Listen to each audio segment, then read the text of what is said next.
अब म त सबै काम सकेर अब मेहन्दी लाउन लागेको।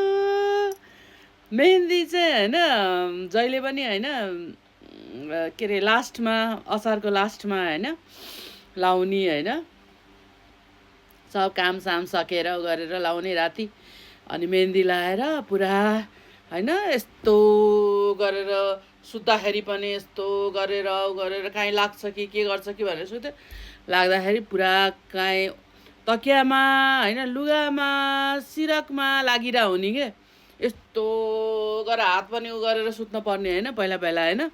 अब अहिले कति सजिलो छ, कोन लिएर आयो लगायो बुट्टा बनाएर दुइटै हातमा लगायो भने पनि आधा घन्टा 1 घन्टामा मजाले मेहन्दी सुकेर भएर सबै लागेर कलर पनि आउँछ होइन।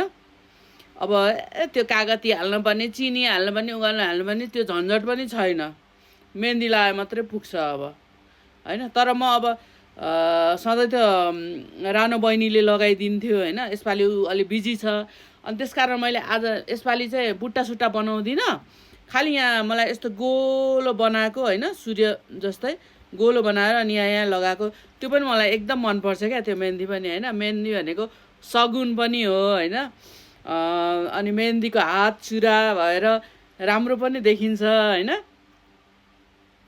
मनपर्छ के मेहन्दी लगाएको। अनि यसपालि चाहिँ मैले अब यो माथि यतिकै भयो भने त मसिनो आउने, अब यसलाई अलिकति काट्नुपर्छ।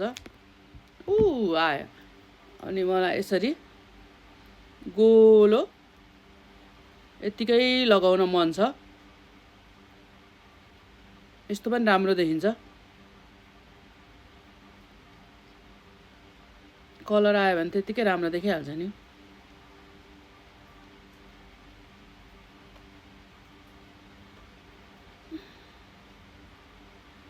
होइन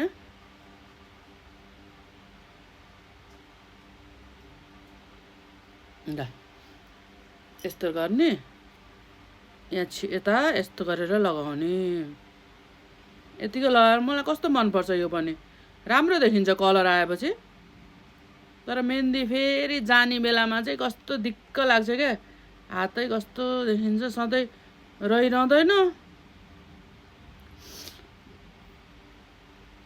यो चाहिँ पहिला पहिला होइन